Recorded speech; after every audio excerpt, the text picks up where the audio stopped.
আজকের ভিডিওতে দেখাবো যে আপনাদের স্ক্রু সিমে যদি নেট বন্ধ হয়ে যায় সেটা আপনারা কিভাবে চালু করতে পারেন। আজকের এই ভিডিওতে আপনাদেরকে দেখাবো সেটা। হ্যালো, আসসালামু আলাইকুম সকল বন্ধুরা, সবাই কেমন আছেন? বিডি টেকনোলজি 00 থেকে আমি আশরাফুল আপনাদের সবাইকে জানাই স্বাগতম। আজকের এই ভিডিওটাতে আপনাদেরকে দেখাবো যদি আপনাদের স্ক্রু সিমের নেট বন্ধ হয়ে যায় বা আপনাদের ডাটা আছে তবু আপনাদের ডাটা কানেকশন করলে সেটা আপনাদের মানে দেখা যাচ্ছে না যে আপনাদের নেট আছে বা আপনাদের এখান থেকে যে ডাটা উপরে যেটা ডাটা যে অপশন আছে সেই অপশনটি চালু হচ্ছে না, মানে 4G অপশনটি আপনাদের দেখা যাচ্ছে না, জাস্ট দেখা যাচ্ছে আপনাদের এখানে আপনাদের নেট থাকা অবস্থায় দেখা যাচ্ছে আপনাদের সিমটি চালু নেই, আপনাদের সিমটি বন্ধ দেখা যাচ্ছে। আপনারা সেটা কীভাবে আপনারা সংশোধন করতে পারেন সেটা আমরা আজকের এই ভিডিওতে আপনাদের দেখাবো যে আপনাদের সিমটি নেট থাকা অবস্থায় নেট চলতেছে না, শুধু দেখা যাচ্ছে আপনাদের এই নেটটা পুরো বন্ধ হয়ে দেখা যাচ্ছে। তো সেটা দেরি না করে আমরা মূল ভিডিওর স্ক্রিনে চলে যাই। আচ্ছা, সর্বপ্রথম আপনার সেটিংয়ে যাবেন, সেটিং আইকন থেকে উপরে যাবেন। আচ্ছা, উপর থেকে এখান থেকে নেট লিখবেন, NET।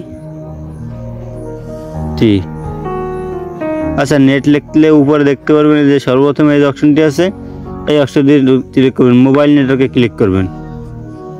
আচ্ছা, পরবর্তীতে আবার পরবর্তী আপনার মোবাইল নেটওয়ার্কে ক্লিক করবেন, এই দেখতে পাচ্ছেন এই মোবাইল নেটওয়ার্ক, এখানে ক্লিক করবেন। আচ্ছা, এখানে ক্লিক করার পরবর্তীতে আপনারা নিচে দেখতে পারবেন এই যে দেখতে পাবেন এই নেটওয়ার্কে যে লেখা রয়েছে এখানে ক্লিক করলে আপনাদের কিন্তু এখানে হচ্ছে। আচ্ছা, দেখতে পাচ্ছেন এই যে দেখতে পাচ্ছেন এই যে অপশনটা আছে, এই অপশনটি ক্লিক করবে। এখান থেকে ক্লিক করার পরবর্তীতে আপনাদের কোন সিমে নেট চালু হচ্ছে না, আমাদের কিন্তু এয়ারটেল সিমে নেট চালু হচ্ছে না, আমাদের কিন্তু স্কুটো সিমে কিন্তু একটা সমস্যা। আচ্ছা, আমরা এখান থেকে স্কুটো সিমে আসবো। এখান থেকে স্কুটো সিমে আসার পরবর্তী নিচে এখানে ক্লিক করব। নিচে এখানে ক্লিক করার পরবর্তীতে এই যে নামের অপশনটি রয়েছে এই যে এখানে আমরা লিখবো স্কুটো। দেখতে পাচ্ছেন নামটা কেটে দিয়ে আমরা আবার আপনাদেরকে লিখে দেখাই, SK ছোট হাতে লিখতে হবে, SKTTO। আচ্ছা, স্কুটো লেখার পরবর্তীতে এখানে আপনারা টিক দিয়ে দেবেন। টিক দেওয়ার পরবর্তীতে এখানে কিন্তু আমাদের কাজ সম্পূর্ণ হয়নি। পরবর্তী নিচে দেখতে পাচ্ছেন এইখানেও কিন্তু আপনার স্কুটো লিখে দেবেন। আচ্ছা, এখানে স্কুটো লিখলে এখানে দুই থেকে আপনাদের এক জায়গায় স্কুটো লিখলে দুই থেকে আপনাদের স্কুটো আপনাদের চলে আসবে। আচ্ছা, স্কুটো চলে আসার পরবর্তীতে আপনাদের ফোনটি আপনারা করবেন, রিস্টার্ট মারবেন। ফোনটি রিস্টার্ট মারলে আপনাদের এই নেটটা আপনাদের অটোমেটিক্যালি চালু হয়ে যাবে। এখন কিন্তু দেখতে পাচ্ছেন আমাদের যদি না চালু হয়ে থাকে সেক্ষেত্রে কিন্তু আমাদের কিন্তু এখন চালু আছে, আমাদের কিন্তু রিস্টার্ট মারা লাগতেছে না, জাস্ট আমরা এই ক্ষেত্রে আমাদের কোনো সমস্যা হচ্ছে না।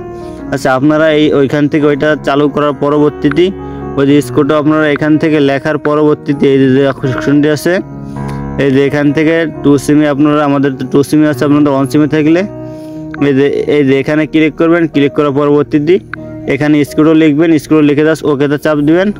ওকেতে চাপ দিয়ে আপনারা রিস্টার্ট মারবেন।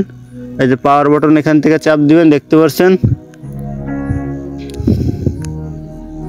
এখান থেকে যদি আপনারা পাওয়ার বাটন চাপ দেন, বাটনটা চাপ দিয়ে ধরে আপনারা এখান থেকে পাওয়ার বাটনটা চাপ দিয়ে ধরলে আপনাদের এই রিস্টার্ট চলে আসবে। রিস্টার্টের উপর চাপ দিবেন, রিস্টার্টের উপর চাপ দিলে আপনাদের কিন্তু এটা হয়ে যাচ্ছে। আচ্ছা, রিস্টার্টের উপর চাপ দিয়ে আপনাদের ফোনটি বন্ধ হয়ে যাবে। এবার রিস্টার্ট মারা হয়ে গেলে আপনারা দেখতে পারেন আপনাদের সিমটা এখানে কিন্তু অটোমেটিক্যালি নেটওয়ার্কটি শো করবে। বন্ধুরা ভালো থাকবেন। আমাদের আজকে ভিডিওটা এই পর্যন্ত। কাজ যদি ভিডিওটি ভালো লেগে থাকে তাহলে আমাদের ভিডিওতে একটি লাইক করবেন আর চ্যানেলটা সাবস্ক্রাইব করবেন।